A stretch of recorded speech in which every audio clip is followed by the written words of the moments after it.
Hello, everybody, and good evening. I hope you guys are having a wonderful week.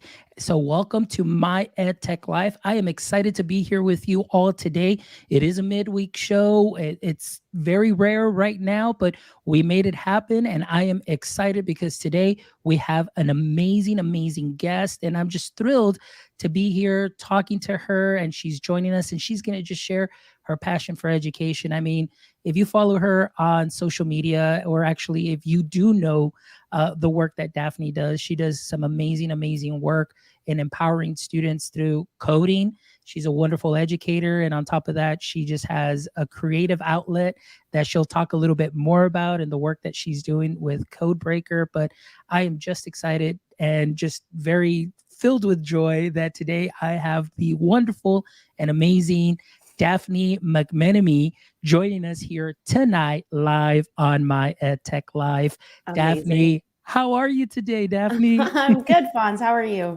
I'm doing great. As you can tell, I am hyped up. I am pumped. It is midweek. And of course, I have a phenomenal guest. And I know the conversation today is going to be amazing. So I'm definitely looking forward to that. I'm so excited to be here.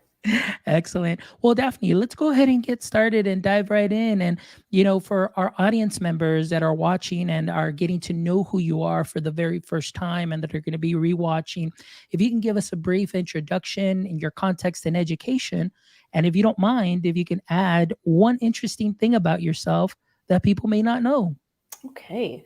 So this is my 17th year in education. I've been teaching so what we call here in Ontario is the primary, so K-3 space for most of my career. I spent 1 year in grade 4 or 4th grade.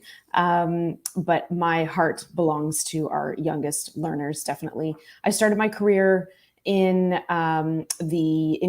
grade 2 and 3, and then I slowly trickled down into 1st grade and then into kindergarten, where my world was sort of rocked. Teaching kindergarten is a whole different ballgame. It's a whole different world. Physically, you're usually in a different part of the building. You have a different schedule than everybody else, and you're just teaching these tiny people who come to you with just so much awe and wonder in the world. And such a vast difference in abilities and needs and wants, and where they all meet you is so different. So I spent 4 years in kindergarten, and it was the hardest thing I've ever done in education, and it was absolutely the best thing I've ever done in education. So I moved out of kindergarten last year. Our COVID numbers made our classes a little bit smaller with remote learning and all that sort of stuff. So I am back into grade 1 and 2 this year, which I think is where my heart is those tiny little learners who I love. So I've been teaching 17 years. I've been integrating technology my entire career. When my career started, technology was overhead projectors and the big TVs on the AV carts with VCRs built in. That was a big deal. And then DVD players. Then, I was doing all sorts of stuff with camcorders when we had options for that in our schools. And then I slowly moved into, laptops and smart boards and iPads. And then I was introduced to coding at a tech conference that I went to here in Ontario, Niagara Falls. And I went into a session where this kindergarten teacher was using robots in her classroom, and she was teaching her kindergarten students how to code. And I thought, if she can do it, I can absolutely do it. I was teaching grade 1 and 2 at the time. And so I brought robots home from the conference and brought them straight into my classroom. And here we are 6 years later. And it's a major part of my program. Nice. So, I love that. I love that. And I mean, just to hear, just the way that everything moved and what you were already trying to do and applying all that tech, and then just going to a conference. And usually that's kind of where it starts. I mean, a very similar story for myself, going to a conference and then learning more about coding. And just don't tell Brian this, but I started following Brian, and I was like, man, this guy's pretty good. So I started getting a lot of ideas. And I started integrating a lot of that when I was doing 6th grade. And then I moved to 5th grade when I started a full-on coding club at our elementary. And it was just wonderful. But to hear you like just so enthusiastic about bringing this in with the littles. Now, I I I know oftentimes there may be teachers that may think, "Oh no, like we can't do that. That's just too much." But you're doing it. So tell me a little bit about that experience. So so you spoke about Brian, and I remember seeing his journey all over Twitter, and I remember seeing the things that he was doing in his classroom with his students, and then when he was, um, traveling and doing things with students everywhere. I just remember being in awe of all of the stuff that he was doing with these students, and ranging in all ages, and the different things that he was doing with these kids. And it seemed so out of reach for me at the time. It seemed like something that somebody else could do, and I would get there eventually. But I had no sort of plan in place. The year that I brought robotics into my classroom was the year I had a group of kids who I personally found were very disengaged from learning. When I got them, they weren't interested in being at school. They were simply, and not all of them, but they were simply there because that was their job. They had to be at school. And a side note, those kids that I taught were my inspiration for writing Gracie, which hopefully we get to chat about later. But yeah, so I met this, I had this group of kids who were really disengaged, and I couldn't get them to connect. I tried different types of technology. It worked with some kids, not others. I couldn't really hook them. And then I brought these robots in and thought, this is something new. Let's try it out. Let's test it. And I remember opening the boxes in the classroom with the kids. I'd never used these. I'd never seen them. It was Dash and Dot robots. And we just started pushing buttons and seeing what happened. And all of a sudden, my quietest kids, my kids I had one little boy who hadn't really said more than a sentence to me in months at school, and didn't talk for most of his kindergarten year, really, really disengaged, suddenly, was engaged, and suddenly started taking an interest in learning, so long as this sort of robotics was part of it. So I had two options. I could have forced things at him, and I tried that. Don't get me wrong. And I was just met with silence, and I was met with fear, hesitation. Not totally sure. I still couldn't tell you where his head was at, but he just wasn't interested. And that was a lot of the kids that I had. And then all of a sudden, I had to sort of sit back and figure out how to integrate this, because this is what they were interested in, into my entire program. So at the time, coding and robotics was not part of our curriculum in Ontario. That's actually very new. That just happened last year. So for me to be bringing these robots into the classroom was very sort of play-based, and not everybody saw education the same way I did. I didn't share maybe some of the same traditional views or thoughts that others did on education. And so to bring these in and to integrate them into literacy, people didn't see how you could do that, or integrating our robotics into our science program, into our reading and writing. So I was met with a little bit of hesitation from other educators, not understanding how I was able to continue to teach the curriculum through this sort of medium. So eventually I just set out to prove that I could, and not prove, maybe prove to myself that I could. And I wanted to, I started realizing that a lot of people saw this type of technology for our oldest students. And so I started meeting a lot of people who were of the mindset that this type of learning and this type of tech was for our oldest students. We teach them first, and then we can give our older students the job of teaching the younger students. And having taught younger students my entire career, I just saw the benefit of having them teach our older students, and B, knowing what they were capable of. And if I became very passionate about allowing our youngest learners to really, dive into their own passions and make that decision for themselves, but then teach other people, and not necessarily always have to have the big kids teach them and tell them what to do and what things are supposed to be like. I wanted to give my kids this opportunity to say, no, look what we can do. We're 5, we're 6, we're 7 years old, and look what we can do. And so I started really, really advocating for this type of learning with our youngest learners, to show everyone that no, they can and they should. Because if we wait to start, we're losing so many opportunities and so much time to see where they could be in 8 years versus waiting 8 years and then have them eventually learn then. So I became a very loud advocate for, maybe obnoxious might be a fair word, for the learning that our youngest students can do. And not just in tech and everywhere. Like, look what we can do. We can do it. It's going to look different because we're little, but we can do it.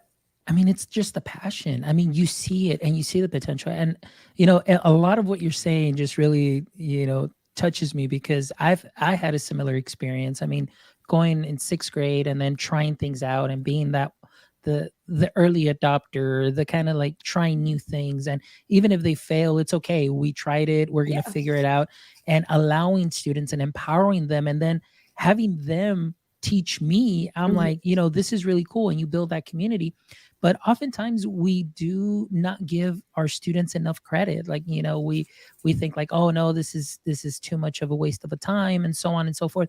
But the skills that you develop, and I love what you said, as opposed starting them off young, as opposed to waiting until they get into maybe junior high when they may see coding through robotics, or maybe, 4th grade, 3rd grade when they do FFL junior or the first Lego league and things of that sort. But why not start them off very young, and why not include it in curriculum? And so one of the things that I loved, and in the elementary that I was at in 5th grade, was I would bring out the Makey kits, and I would integrate them into my science class. And the students through Scratch were creating their own things. They were creating their own little programs to find whether something was a conductor or not a conductor. And they pretty much just learned on their own. I gave them the basics, but they were empowered. They were happy. They were thrilled. And the other thing is that we noticed is they wanted to come to school. They were always like, no, I don't want to miss class. And they would tell their parents, can we reschedule the dentist or doctor appointment till after I see Mr. Mendoza, because I want to know what we're going to be doing in class and I don't want to miss out. Because we were always had the Chromebooks out, we had the Makey kits out, we were always programming, but we were integrating it into our curriculum, which coding is not part of our curriculum. But I love what my great friend Matt Wood says is like, they don't teach you how to teach the standard, but they give you your sandbox. I was in that sandbox playing around, and sometimes I would kind of get to that edge where they were like, hey, you're kind of pushing it a bit. But, the kids were learning and they were engaged and they were learning skills that are transferable, cross-curricular. Because if you think about it, that critical thinking, you need that in reading. And in a world where we live full of state assessments and things of that sort, I mean, critical thinking, inferencing, computational thinking, they all go hand in hand. And, it's just breaking everything down into a little algorithm, simplifying those problems, and you go from there. But I love what you're doing at such an early age, and having them empowered, seeing what they can do, and getting so excited about this. So that's wonderful. I love it. It almost became my mission to prove. I think I had something to prove. That now I no longer have anything to prove. But at that time in my career, I felt like I had something to prove, that, no, look what these kids can do. And I felt that, and it could have been something that I had, interpreted incorrectly, but I felt as though many people looked at my students, or just young students in general, as having sort of a set level of ability because of their age or their experience or what have you. And I needed to prove to them, and maybe I needed to prove to my kids that no, you are more than a label. You are not what people tell you you are. You are what you want to be. And for me, that was the integration of coding into my program. That's what it did. And so each year, as I moved sort of lower into the grades, I upped my game. So when I started with coding and robotics, I was using a very basic sort of path app with these bots. And then as I moved lower, I started introducing, I went backwards. So I started introducing block coding younger and younger. And then I got to kindergarten, and I have kindergarten students using Scratch and Makey, and they're block coding, and they're 4 and 5 years old. And I have my students on the first day of junior kindergarten here, and some of them are 3, coding, because it's not oh my God, you're 3 and you're coding. No, oh my God, you're 3 and you're at school, and this is part of school now. So I just have become an advocate for giving our kids this opportunity. And, there's only so long you can live within that sandbox. And I have found, with me, if I'm sort of forced to be in the sandbox, I get a little messy and loud and obnoxious, and then sand goes everywhere and people don't like it. take that for how you want to read it. But the kids do the same thing. And then what I start to find is then we complain because they can't live within the confines of the sandbox we're forcing them to live in. And until we stop to see, well, get them out of the sandbox or make it bigger, that's when they start to become empowered learners. And when they become empowered learners, your job becomes so much easier because you just get to sit back and watch and guide as opposed to, point and shout. So it's, they can, and they will, it is our job to give our learners these opportunities. That is such an important thing, is that we can't look at them as their age. We just need to look at them as learners, and let's let them learn. I love that. I love that. And I mean, just your passion. And like you said, hey, you know what? I can relate to you. I was one of those that definitely start kicking sand, and sand was going everywhere. But it's the way that the kid, I mean, you see that they have the potential, and you say like, hey, they can definitely play outside the sandbox, and they have the capability, and they feel empowered, and they feel comfortable. One of the things that I wanted to touch on is, like you were saying, is like, one of the biggest lessons that I learned, and it wasn't until I moved from high school to elementary and was able to have, full day with my kiddos and, doing the coding and all that good stuff, was that community that we built where I can, like you said, be that guide on the side and just watch them just really dive in deep, and not just superficial level, like, hey, we're just here to solve the problem and do this, but they're going in deep where they're like, hey, I look, we took this to another level. Then all of a sudden I had students with Scratch. They were building their own solar systems, where now they had the camera set up where the solar system was there, and they would just point, and then all of a sudden they had the information for the planet. They were doing the water cycle and so on. And it was just wonderful that we had that opportunity. And I was posting so much stuff on social media that even Scratch MIT contacted us, and they even did a piece on my 5th grade class. Wow. Because of the work that they did. I mean, all I did was just give them the tools, empower them. And I stood by just stood by them, watched them grow, and they were able to do just some amazing things. And that's the wonderful part about it, when you get to empower the students. So that's great. So Daphne, let's just go back, and we're going to get into, of course, Discover Gracie and all of that. But I want to know, and usually, I mean, we got real deep into this, but originally, did you always want to go into education, or was that something like later on that you said, oh, you know what, maybe I'll just go into education? Let me know about that. Where did that interest for education come from? I've always wanted to be a teacher. I remember from very young, probably 8 or 9 years old, just deciding that that's what I was going to do. I always loved school. I was that kid. I loved the creative part of school. I liked learning. I just, I had teachers who really, there's the quote that says, they're not going to remember what you said, but they'll remember how you made them feel. And that's what I can relate to with teachers that I had. And I just always that was my plan. But when I went off to university here in Ontario, you need to have, a degree, and then you get your Bachelor of Education on top of that.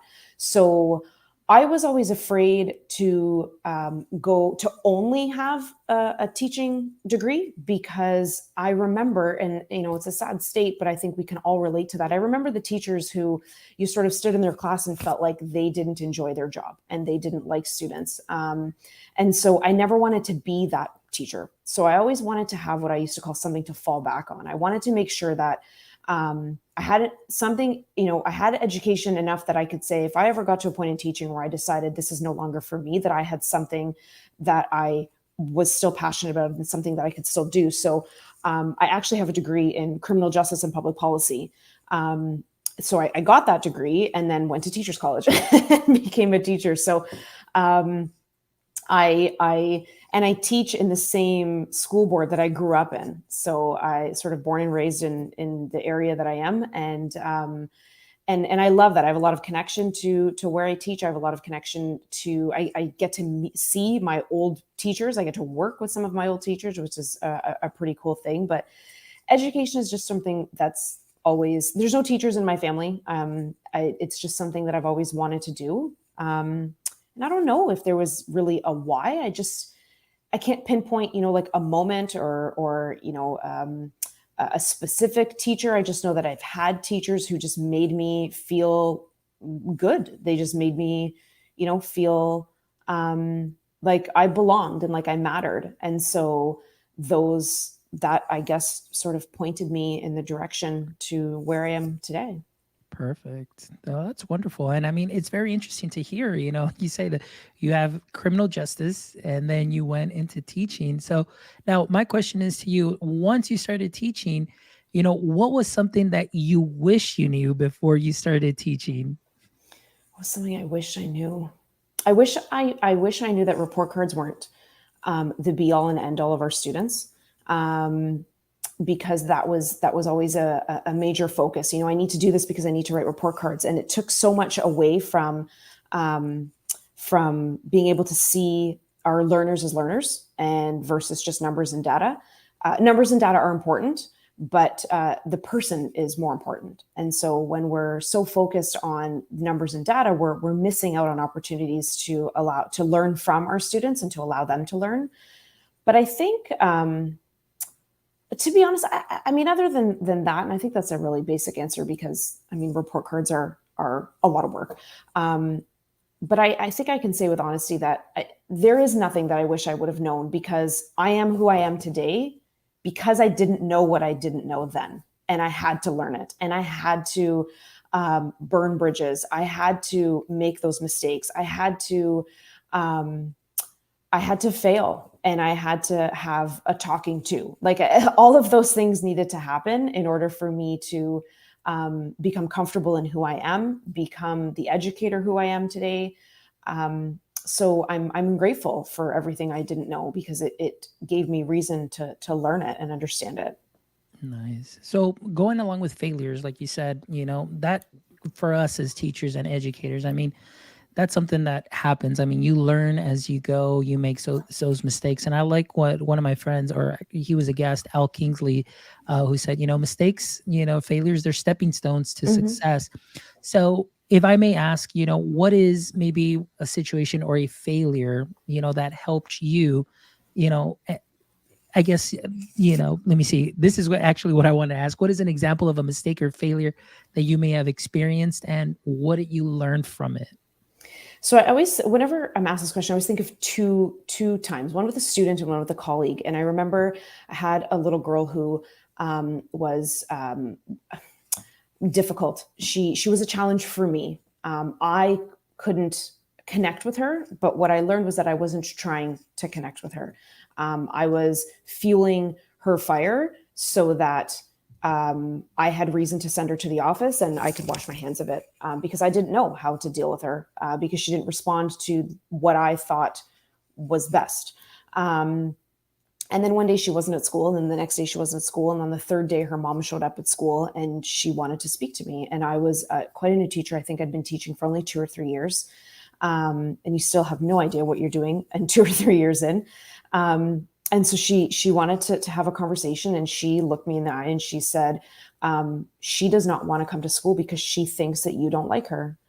And I was really offended in that moment. I got my back up immediately. But in the moment I was like, okay, but I don't like her because she makes my job really hard. And then I sort of stopped and thought about that for a second and realized how awful that felt because we don't love all of our students. none of them are supposed to know that. A principal said that to me. You don't have to like every kid, but not one of them is ever supposed to know that you don't like them. Just like kids don't all love us, and just like adults don't all love us. We don't love everybody we come across, but as an educator, you are in a position to have these vulnerable people in front of you, and they need to feel loved, and they need to feel cared for, and they need to feel safe. And physically, yes, that goes without saying, but they need to feel safe emotionally. And I wasn't doing that for her. And I didn't know that because I didn't care to stop. I didn't care. I didn't know to stop and reflect on that because I was just simply looking at her behavior. And I wasn't, Brian often says, all behavior is a form of communication. And maybe that's what I wished I knew back then, actually, if I could retract my answer. And she was communicating with me, and she was telling me that what I was doing wasn't working for her. And I was too stubborn to change it because I was the boss. And that mom talking to me and telling me that was such a huge eye opener for me. And for me and this little girl, everything changed the next day. She came into school the next day, and I made the decision to change the way I looked at her, change the way I spoke to her, change the way I handled situations. And from then on, we became like best buds. I loved that little girl by the time the year was. I remember crying when I had to say goodbye on the last day of school because we just developed a really close connection. And it took that point. It took sort of hitting that point where she did not want to come to school anymore. And it was because of me. And that's not ever supposed to happen. So that was a really big one that sort of turned the way I looked at kids who sort of are coming to us, and maybe they're not as easy as other kids. And then in my technology journey, I was really, as you can tell, super passionate about it. And what I didn't know that I was doing was throwing my passion at other people, but not in a, hey, this is what I love kind of way. It was, hey, this is what you should be doing kind of way. And so I started to really advocate for coding and why it was important in our program, but I wasn't listening to people. I wasn't listening to body language. I wasn't listening to comments. I wasn't listening to sort of the unspoken things that people were saying or weren't saying. And I started seeing that because they weren't moving in their journey as fast as I was, I started seeing it as them not moving at all. When in fact, what I realized is they were moving at the speed with which they were comfortable at. And so it caused a lot of friction between myself and my colleagues because I wasn't open I was having an open mind to what they were trying to say. I was simply looking at what I thought that they weren't doing. So it took my amazing administrator to sit back and sit with me and say, here's what it sounds like from their end.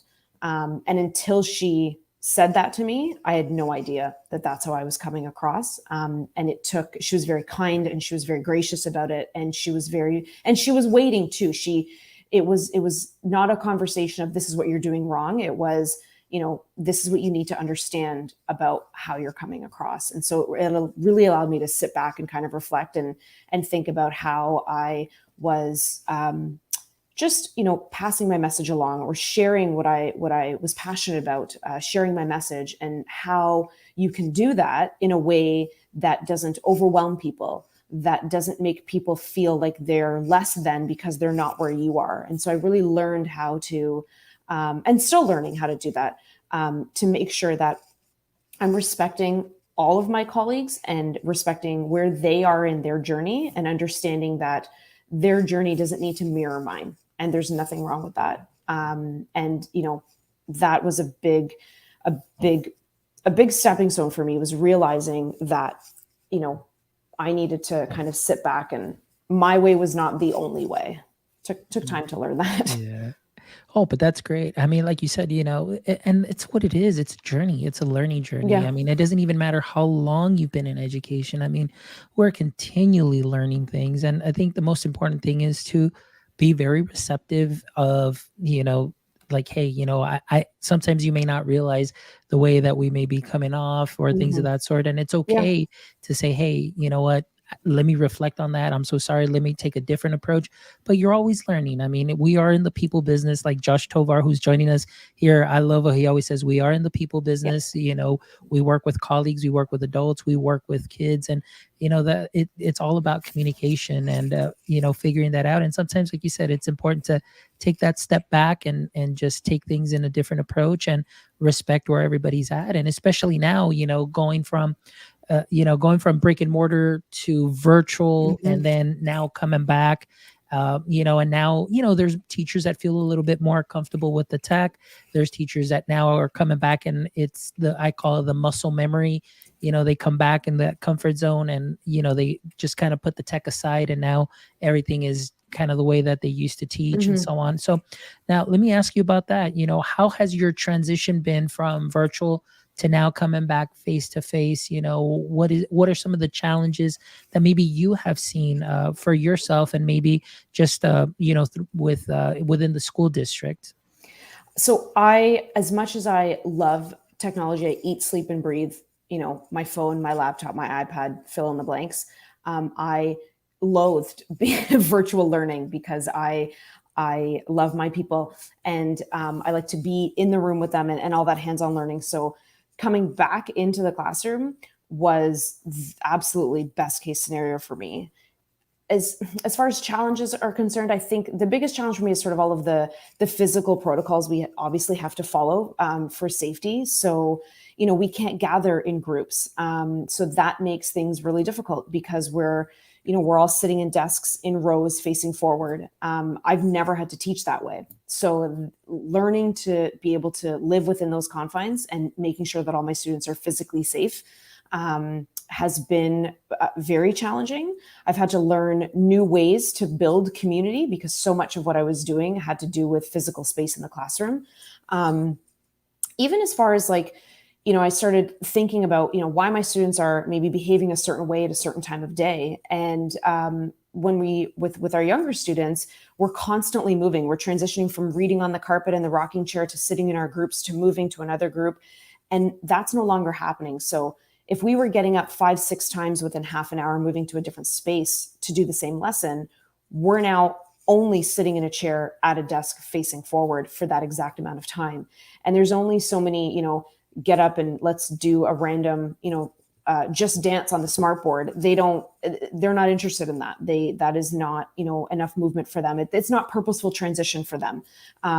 So I've had to figure out ways to ensure that their needs are being met in terms of how they're moving through the classroom, but also making sure that obviously they're safe. That has been one of the biggest challenges. And then obviously teaching with a mask and all of that stuff makes things physically challenging. But and the physical challenges obviously are exhausting, and so that adds to that sort of emotional piece. So the other sort of biggest it's not okay, it's a challenge because it's something you have to be constantly aware of.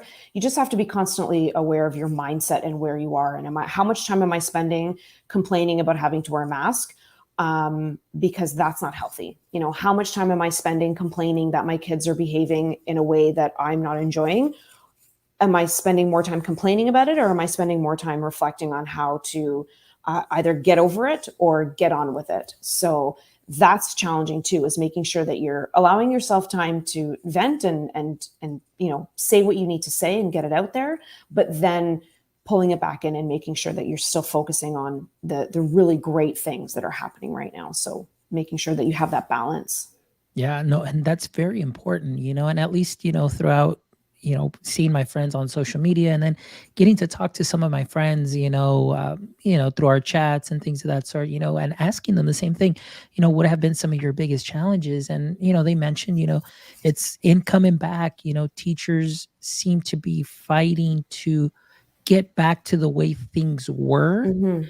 and not adapting to the way things are now and the Are. way that they're moving. And I think you said it very well, where am I spending more time just complaining because I want to go back to the way things were? But it's okay, get it out there, voice what you need to voice, but then it's like, hey, you know what? let's improvise, let's adapt, let's overcome, and let's move forward from this point on. Mhm. And like you said, focus on those little victories, those little micro victories that you can get, day in and day out, and just continually move forward and, focus on that. And, but yeah, like you said, that balance definitely is important.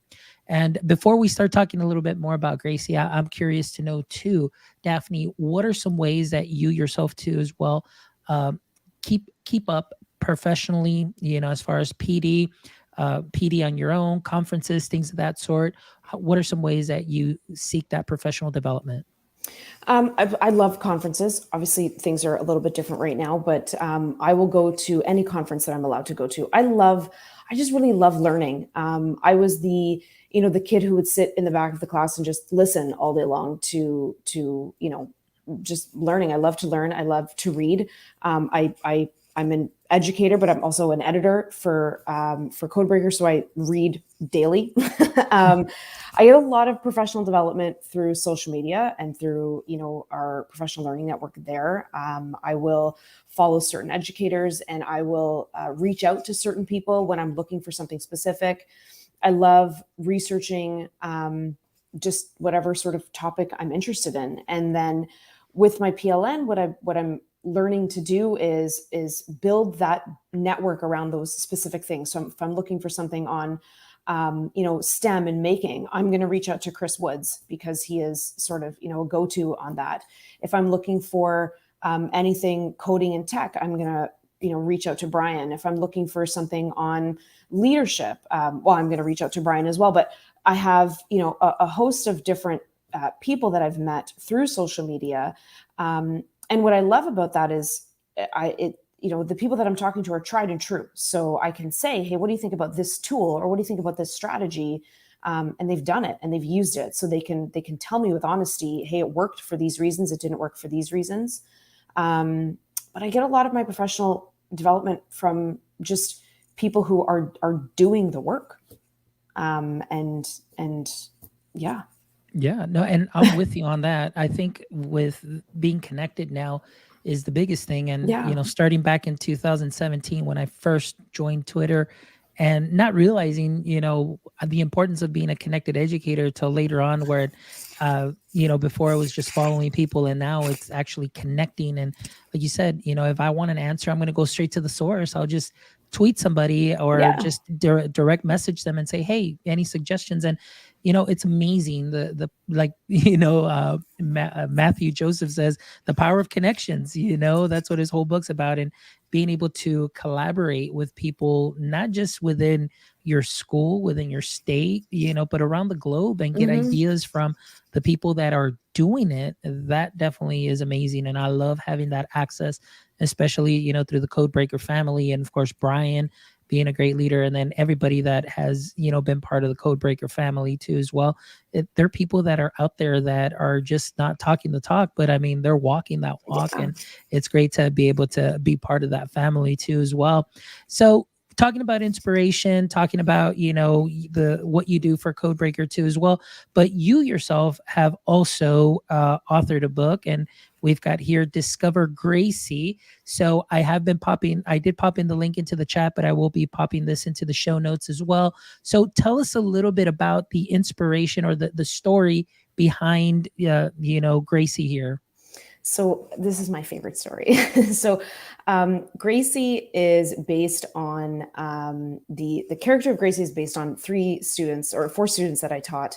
As I mentioned earlier, sort of disengaged from school, and I took these kids and I kind of took the best pieces of all of them and built this little character, and this is Gracie. So Gracie's that kid whose teacher brings a robot into school and teaches her how to code, and her imagination kind of comes to life, and she starts to realize all of the things that she can do and learn about, and through this robot and through coding. And Gracie came to life through my students, but the actual idea came, or the project itself came to life because of Brian, our friend Brian Aspinall. So I had been to a conference, and I was presenting at a conference. I had a friend there, a mutual friend of mine and Brian's, who I didn't know. I didn't know Brian at the time.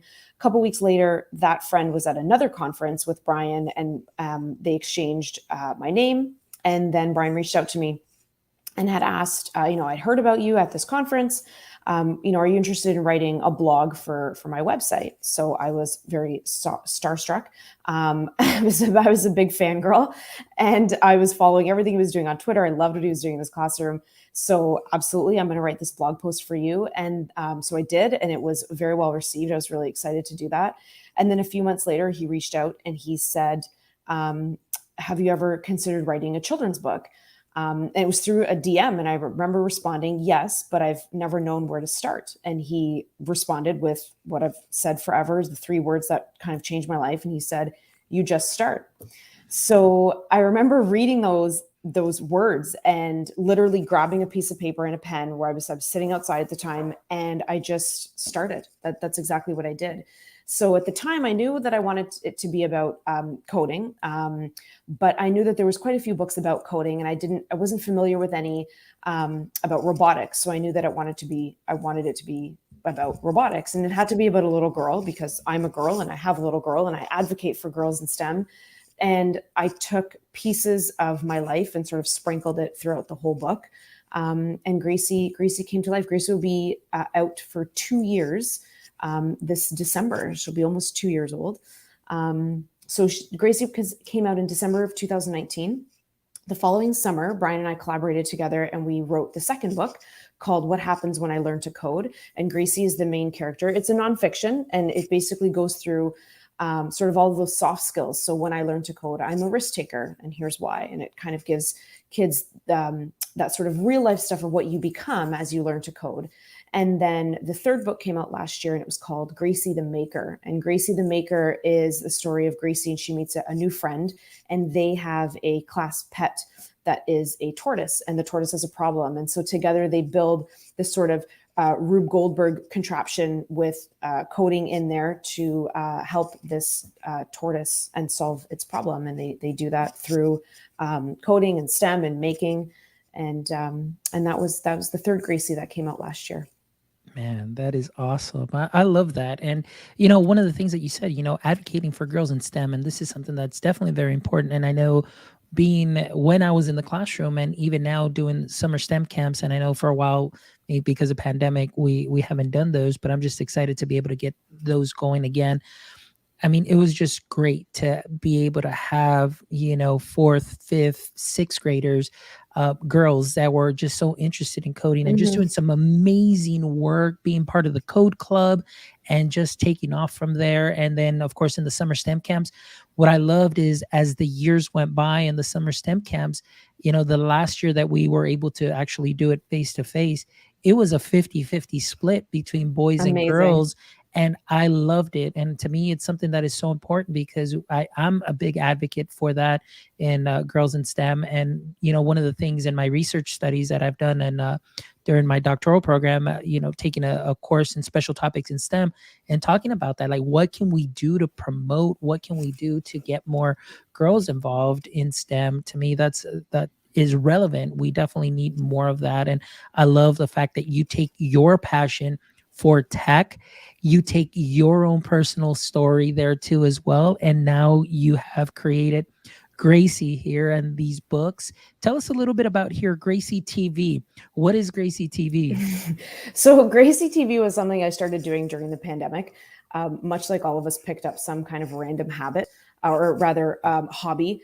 And so Gracie TV, it's the link to our Codebreaker YouTube channel. And so I use an app to make Gracie videos. And so I've got Gracie there on the screen, and she talks through this app. And then I just created a variety of there's some how-to videos, some explainer videos.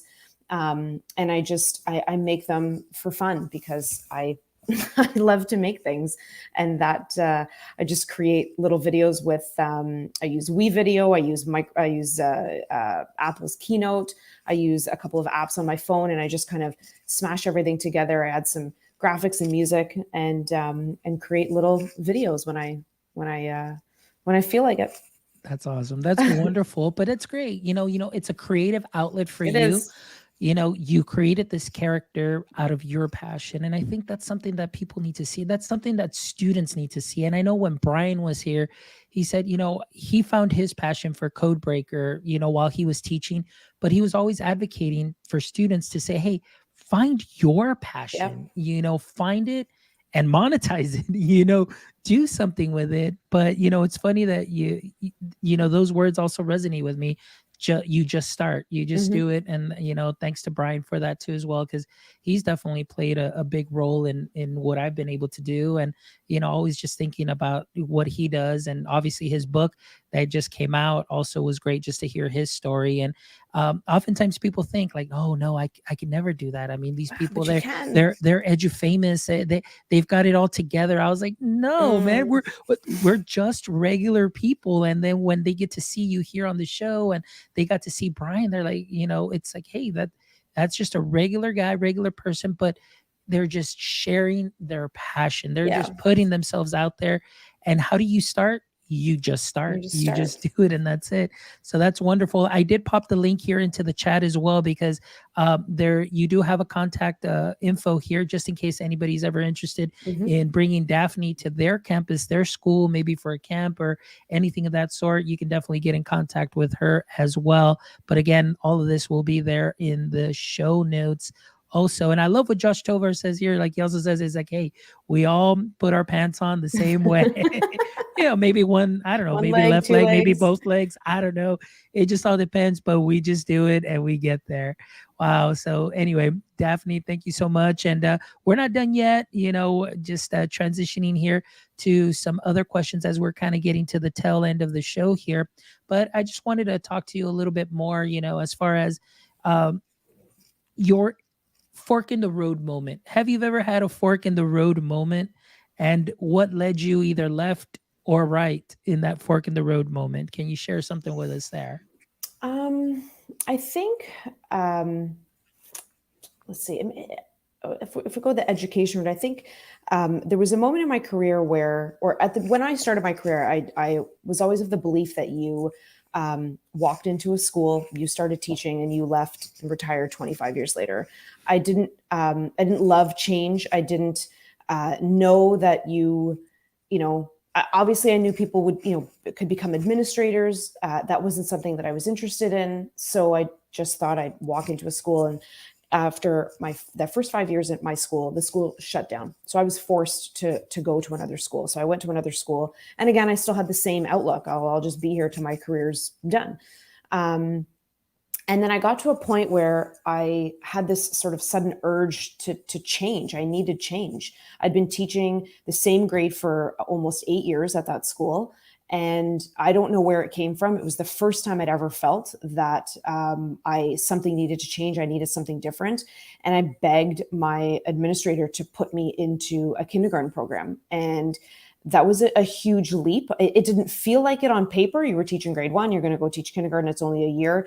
It was I can't even describe the change, and nobody can describe it unless you've been there. And yeah, that was that moment where I had to sort of decide, do I want to stay here in grade 1 and 2 and continue what I'm doing? And I felt like I was good at it and it was comfortable because I'd been doing it for so long.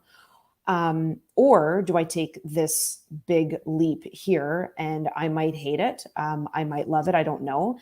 And I had to kind of make that decision from comfort and discomfort. But the gains that I would have gotten from discomfort obviously were going to outweigh comfort. And sort of it was that moment that was, I think, the tipping point for me, because when I moved into kindergarten, it was extremely difficult for a whole host of reasons. But it was the best decision I ever made because it made me see that change was good. Forced, and it wasn't forced change. I made the choice. And it made me grow exponentially as an educator to be able to do that. And then, I stayed there for 1 year and then I changed schools and I stayed there for a couple of years. And then I met Brian and made a huge leap into working with Brian at Codebreaker. And then, now to moving to another school. And so now, change is, it's just kind of what I've become. Like when I get to a point where I feel like I'm ready to keep going, I just keep going and I go in the direction that I feel like I need to go. Whereas that was never part of how I sort of saw things before. So that moment of comfort or discomfort, which way should I go? And I chose discomfort, was the best thing that I ever did. Oh, that's great. I love you. I love that you share that story and just being so transparent and so honest, because oftentimes, like I said, people see you on social media, or they see like, hey, you know what, they're I think it's just like that whole edge of famous thing, and things like that sort. But like Josh was saying, it's like, hey, we're people, we go through things too as well. But I love that you're sharing and you're just openly transparent and honest, and I think a very genuine, and that's something more that we need, and that's why I love doing these shows and bringing people on to share with them, hey, everybody goes through a struggle, everybody goes through Yeah. those tough decisions, but look at that outcome, look at how great things turned out. Sometimes they may not turn out as great, but again, that learning, those are stepping stones towards success, those are stepping stones into a different direction, and it's okay to feel uncomfortable. And sometimes that's where you get refined and you continue Yeah. to grow. So That's so yeah, true. yeah, very true. All right, so Daphne, what are some ways that you yourself, just kind of get out of your headspace, when, let's say, you have a hard day, or maybe just, I just say, I just need a disconnect. What are some things that you love to do for fun to get out of your headspace? So I'm a hockey player, not a good one. People go, "Oh wow, you are." Yeah, no, not that great. So that is a big part of my after school sort of decompressing time. I play with a bunch of girlfriends once a week, and that, like, I live for Tuesday nights, so that is a ton of fun. I like to create things. I like to make things. I like to during COVID, we have a pet tortoise, and during COVID, I started watching YouTube videos, and I taught myself how to crochet. So I make tortoise sweaters because it entertains me. So I like to just make things.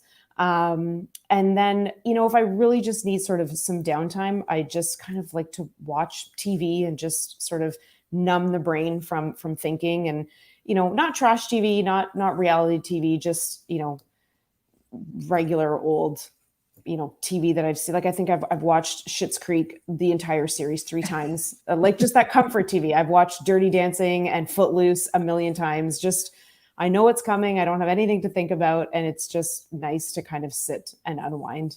Oh no, I'm with you on that. Sometimes I like to veg out, and then what I do is I love to watch cooking shows, and so I'll just watch cooking, and I'll just put Yeah. them on repeat. But I Yep. already know what's coming. But like I said, it's a way for me just to decompress, and Mhm. it helps me out.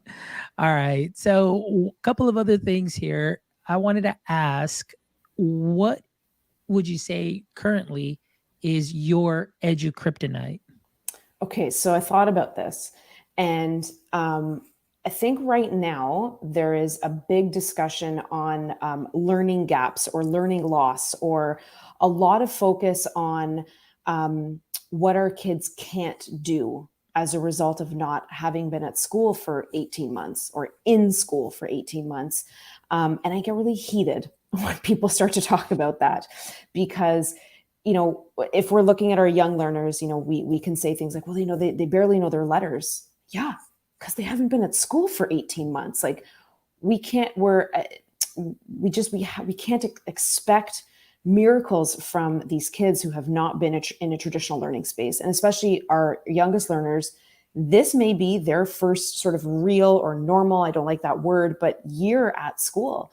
And look how different it is. So I get really passionate about, or it's not, I get heated, I get angry when we're spending our time right now focusing on, building those academic marks, and making sure that they're catching up on everything that they didn't learn before, that they missed out on, or that they don't know. That's not our focus right now. Our focus needs to be on building our community. Our focus right now needs to be on, and we can say relationships till we're blue in the face, but no, it's bigger than that now. Our focus needs to be on allowing our learners to come to us where they are, and to let them know and to let them feel that where they are is okay, and we're going to meet them there. And by throwing tests and assessments and all of that stuff at them right now is not, it's just, I just don't feel that it's healthy for them. And it's not healthy for their families. We have, so many parents who are so worried about, oh my gosh, my kid didn't get to go to kindergarten because of COVID and now they're in grade 1 and they don't know how to read. No, that's okay. That's okay, because this is a different grade 1 than it was 3 years ago. And, we need to, not only do we need to let our kids know that, you are where you are and I'm going to meet you there and that's okay. We're going to get you to where you need to be. But we also need to let their families know that too. And if we're constantly talking about learning loss and learning gaps, we're creating stress. We're creating stress, and nobody needs extra stress right now. We're all doing a great job of making sure that we have enough stress in our lives. So as educators, we need to make sure that we're taking that burden away from parents and taking that burden away from our kids, and be okay with meeting them where they are. Perfect. Love it. Daphne, if you can have a billboard with anything on it, what would it be and why? So it would have to say, you just start. And why? Because that's how everything great happens. You just start. I love that. That's it. Simple, straight to the point. Yeah. There you go. So for anybody that's watching and you are seeing people like, Daphne, the work that she's doing, you're seeing Brian, you're seeing Dr. Matthew Joseph, you're seeing Dr. Brandon Beck, you're seeing all of these people, what it is that they're doing. Guess what? You just start. Yeah. That's it. There's the secret. You just start. All right, Daphne. And the last question, one of my favorite questions that I love to ask my guests is, if this was your show and I was your guest, what would be one question you'd like to ask me? Oh, that's a good one. What I'd like to ask you. Okay, I'm going to throw it back at you. What is something that people would not guess about you, or not that they would not know about you, but what's something that somebody would not guess about you? What is something that you would be able to tell them that they would say, wow, I had no idea? Oh man, that is a good question. I don't know. I'm pretty open and transparent on social media. So I think everybody, but I don't think that anybody would actually, there's anything there, honestly. I mean, I don't know. You kind of stumped me there. That is such a good question. I'd probably have to get back at you on that one, but I don't know. Well, I'll throw some other things out there. I don't know many people. I know I've been hanging around a lot on social media with the punk rock classroom guys, Josh Buckley and Mike Earnshaw, and our love of music. And I don't think many people may have ever known that I was a punk rock kid growing up. I was actually in a ska band. Played saxophone. Way. Yeah, See, there you go. There you go. Played saxophone in a ska band. Played bass guitar in another punk band. Played what else did I play? Drums in another band. So yeah, they probably wouldn't think that I play a couple of instruments. So that's something that might surprise some people, that there is some musical talent aside from all this podcasting life and all that good stuff. But yeah, so yeah, that would be it. Love and music. But yeah, so Daphne, I really appreciate you so much. Thank you so much for taking the time to be here and just really just sharing your passion and loving the work that you're doing. And just thank you for being open and honest with just how great it can actually be to just put some of these tools in the hands of the littles, and they're growing up, they're building up, they're developing these skills that are cross-curricular, that are part of school. And, we definitely need more advocates for that, and starting them off younger. And thank you so much for the work that you do also for advocating for, girls in STEM, women in STEM, because that's definitely something that's great. And just thank you so much for the work that you do, for Codebreaker. I remember the very first time when, I started seeing a little bit more of Codebreaker and being more aware. And I was like, hey man, these guys are so cool. Like I want to be part. And then I remember sending an email and you replied right away. And I said, hey, can you guys put my podcast on there? They're like, yeah, welcome to the Codebreaker family and all this other stuff. And so just thank you so much for making me feel welcome, through the work that you do. And Brian also as well, and everybody on the rest of the team, because it's just been wonderful experience, and really have learned a lot from you guys as far as just really being unapologetically me. That's and amazing. It has made me feel great, where I feel comfortable in my own skin and in what I'm doing. And like, just like Brian said, you just start, and that's what I've been doing, and just continually moving forward. So thank you, Daphne. Thank you, Thank Brian. Thank you, you. Codebreaker, for everything that you're doing. And I did share the links to how people can get to, connect with you on Twitter. And Awesome. also, there is the website here. Yes. If you want to go to Daphne McMenemy.com, you can all go ahead and find her blog. You can find a little bit about Daphne too, as well as, you can read a little bit about the work that she's doing. She's got all her social media links here as well. And of course, you can also meet Gracie here, and you can go ahead and find all the books and see where they are available for purchase. So make sure that you check out the website, connect with Daphne, see the work that she's doing. Make sure that you stop by and you yourself discover Gracie, and bring Gracie into the classroom. Yes, and if you can that. actually bring Daphne into your classroom as well. So you make sure that you connect with her. And guys, thank you so much for joining us here today. Thank you to Josh Tovar, everybody that's watching, anybody that's going to be rewatching later or re-listening to the show. Thank you so much for making My EdTech Life what it is today. Please make sure that you visit our website, myedtech.life. Check out all our past episodes. Check out our blogs as well. And please, guys, give us some feedback. As always, for me, this is my passion, to connect educators and creators one show at a time. Let us know what we're doing well. Let us know what you'd like to see.